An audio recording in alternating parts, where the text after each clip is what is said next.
মুক্তিযোদ্ধা শহীদুল ইসলাম সেলিম। সরকার পক্ষ থেকে অভিযোগ উত্থাপন করা হয়েছে, এই সেলিমদের বাড়িতে আল্লামা সাঈদী পাক সেনাদের দিয়ে তাদের বাড়িতে আগুন দিয়েছে এবং তার বাবাকে নির্যাতন করেছে, অথচ তারা তখন তাদের বাড়িতেই ছিলেন না কিংবা তাদের এলাকাতেও ছিলেন না।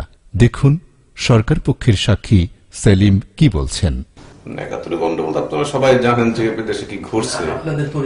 আমাদের পরিবার তো গন্ডগোলের আগে আমরা এলাকা ছাড়া আর কি, যেহেতু আমার পরিবারটা ছিল আওয়ামী সাপোর্ট পরিবার, তো আর্মি যাওয়ার আগেই আমরা এলাকা ত্যাগ করে চলে গেছি।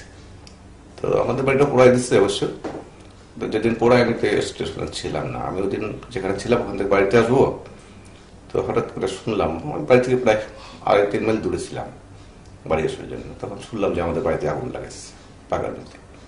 তো এই জন্য ভয়তে আসলাম না, সন্ধ্যার পরে আসছি। এই হলো তৎকালীন সময়ের ঘটনা। কে কারা কি এতটা তোমার জানার কথা আমি ছিলাম না। আপনার যে লিখিত বক্তব্য যেটা আদালতে দেয়া হয়েছে, আদালতে অ্যাকসেপ্ট করছে, হ্যাঁ, একটা লিখিত বক্তব্য, আয়ের কাছে আপনি আসলে কি বলছিলেন? আমি তৎকালীন বাস্তব যে ঘটনা সেটাই বলছি, কিন্তু আদালতে কি জমা দেওয়া হয়েছে কি না হয়েছে এর সম্পর্কে আমার ধারণা নাই। আয়ের কাছে আপনি কি বলেছিলেন?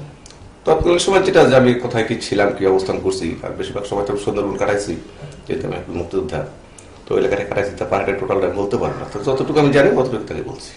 আয়ের কাছে কি আপনি এরকম কিছু বলেছেন যে সাঈদী আপনাদের বাড়িতে আগুন দিয়েছে? সাঈদী আমি যেটা দেখি না সেটা আমি কি করে বলবো? আপনি আয়ের কাছে আলটিমেটলি যা ঘটেছে, মানে শুরুতে আমাকে যা বলছেন ওটাই বলেছেন। আমি যেটা বলছি সেটা আয়ের সাহেবের কাছে আছে, এখন উনি কি সাবমিট করছেন কি না করছেন এটা আয়ের সাহেব জানেন, যেহেতু আমরা তো দেখিনি। যদি অনেস্টলি জিজ্ঞেস করা হয়, আপনি তো জানেন একজন মুক্তিযোদ্ধা হিসেবে, সাঈদী কি আসলে রাজাকার ছিল? না, সাঈদী সাহেব রাজাকার ছিলেন না।